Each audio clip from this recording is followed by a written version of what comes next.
আজ আমি চলে এসেছি রবীন্দ্র সরোবরে। আমার মাথার ওপরে আশেপাশে দেখতে পাচ্ছেন কত বড় বড় গাছ, নবীন প্রাচীন বিভিন্ন রকম গাছ। এই রবীন্দ্র সরোবর রবীন্দ্রনাথ ঠাকুরের নামে, একে অনেকে লেকও বলে। তো এটা হচ্ছে একটা বিশাল সরোবর, তাতে ঘিরে আছে অনেক গাছ। এটা কলকাতার সবুজ মরুদ্যানও বলা চলে। শহর কলকাতার ইট বালি সিমেন্ট কংক্রিটের মাঝখানে এরকম একটা সবুজ ঘেরা জায়গা অসাধারণ। এটা হচ্ছে কলকাতার ফুসফুস, লাংস। তো চলুন, আজকে আমি যে জায়গাটা এসেছি সেই জায়গাটা আপনাদের দেখাবো। এটা রবীন্দ্র সরোবরের একটা অংশ। রবীন্দ্র সরোবরের ভেতরে অনেক কিছু আছে, স্টেডিয়াম আছে খেলাধুলো করার, একটা নজরুল মঞ্চ আছে যেখানে বিভিন্ন রকম অনুষ্ঠান হয়, ক্লাবস আছে, অনেক পার্ক আছে। বাদবাকিটা পুরোটাই হচ্ছে সবুজে ঘেরা একটা সুন্দর অঞ্চল। চলুন দেখা যাক। দূর থেকে এই হচ্ছে রবীন্দ্র সরোবর, মাঝখানে একটা দ্বীপের মতো যেটাকে সংযোগ করছে এই ব্রিজটা।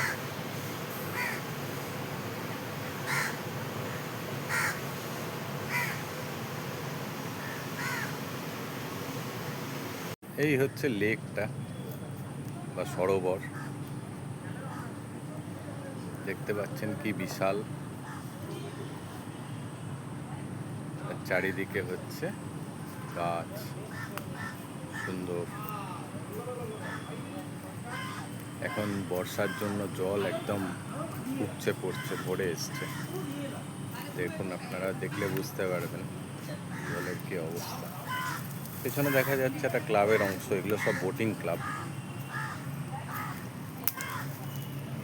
আমি যে পোর্শনটা এসছি, যে জায়গাটা এসছি, সেটা হচ্ছে হ্যাঙ্গিং ব্রিজ বা ঝিলমিলও বলা হয়ে থাকে। এই ব্রিজটা আমি দেখাচ্ছি, বহু পুরনো বহু প্রাচীন এই ব্রিজ। চলুন দেখা যাক। এই হচ্ছে ব্রিজটার সাইড ভিউ, সামনে দিয়ে দেখা যাক।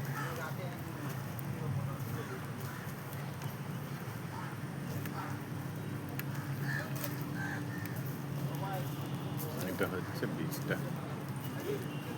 এটা ক্লোজে যাচ্ছি। দেখতে পাচ্ছেন 1926 এটা এস্টাবলিশড হয়েছিল, প্রচুর দিন আগে। এই হচ্ছে ব্রিজটা।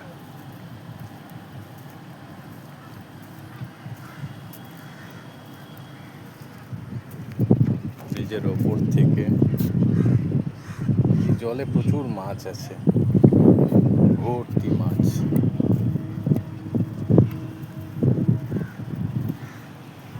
খুব সুন্দর শান্ত পরিবেশ। সামনে একটি মাজার, খুব পবিত্র স্থান। এখানে ধর্মপ্রাণ মানুষরা আসেন, প্রার্থনা করেন। খুব সুন্দর শান্ত নিরিবিলি জায়গা। এই যে ব্রিজটার এই অংশেও লেখা আছে, আপনাদের আবার একবার দেখিয়ে দিই। 1926 বার্ন অ্যান্ড কোম্পানি বানিয়েছিল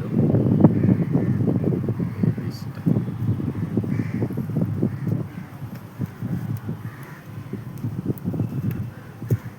আর এই হলো মসজিদ।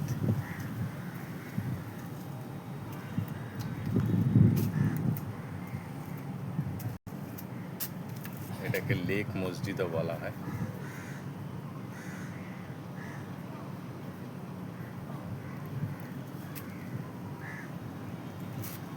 একদম জলের মাঝখানে, খুব সুন্দর। ফিরে চলছি। এর পেছনে আরেকটা ক্লাব দেখা যাচ্ছে, এটা লেক ক্লাব। এটাও হচ্ছে বোটিং ক্লাব, প্লাস অন্যান্য অনেক রকম আয়োজন রয়েছে এদের। ম্যাক্সিমাম সবই বোটিং ক্লাব, এছাড়া যেরকম ক্লাব হয়ে থাকে সেরকম। আমি আবার ফিরে যাচ্ছি।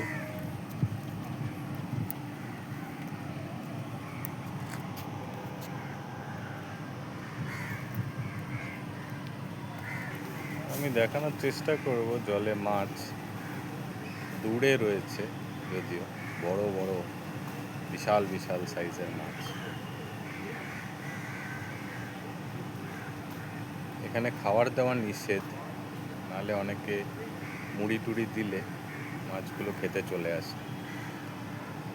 আমার সঙ্গে কিছু নেই, আমি দিতে পারছি না, যদিও খাবার দেওয়া উচিত না। এই যে আপনারা দেখতে পাচ্ছেন কিনা জানি না, দেখুন একটি মাছ সাঁতার কাটছে।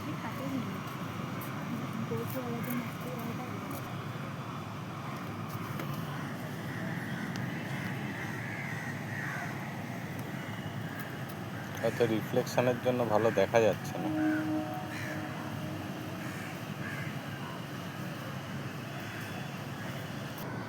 দূরে কিছু রাজহাঁস ডেকে চলেছে, ক্লাব চত্বরে রয়েছে, দেখাবার চেষ্টা করব। চারিদিকে বিভিন্ন রকম নাম না জানা পাখি ডাকছে। খুব সুন্দর শান্ত একটা পরিবেশের মধ্যে আমরা রয়েছি। দূরে ট্রেন চলে যাওয়ার আওয়াজ। এই দুপুরবেলা মনটা কীরকম উদাস হয়ে যায় এই পরিবেশে, খুব ভালো লাগে।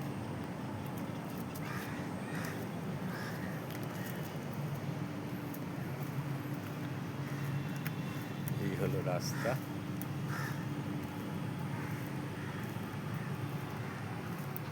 সুন্দর প্রকৃতির মাঝে একটু সময় কাটাতে খুব ভালো লাগে।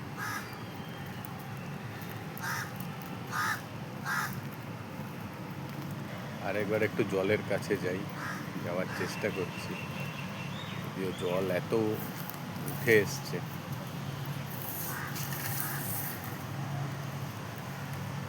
আর দুদিন পরে বৃষ্টির সময়, এখন বৃষ্টি হলে পুরো এই রাস্তার ওপরেই জল চলে আসবে।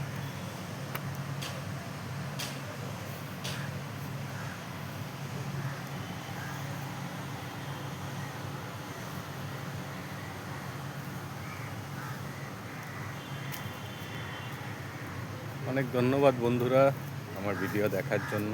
কেমন লাগলো বলবেন। চেষ্টা করেছি তুলে ধরার এই একটা অংশ রবীন্দ্র সরোবরের।